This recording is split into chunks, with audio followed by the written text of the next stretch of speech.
মাটনটা প্রায় এবার কষে থেকে এবার আমি এটা পরিমাণ মতো জল দিয়ে প্রেসারে দিয়ে দেবো।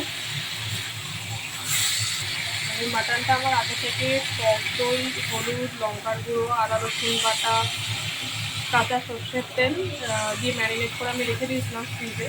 মাটনের স্বাদটা শুনেছি একটু ভালো হয়। তো এবার আমার মোটামুটি দেখতেই পাচ্ছেন কষানো হয়ে গেছে। এবার এটা জাস্ট জল দিয়ে পরিমাণ মতো আমি নুন আর চিনি দিয়ে কষাচ্ছি, প্রেসারে দিয়ে সিটি দিয়ে দেবো।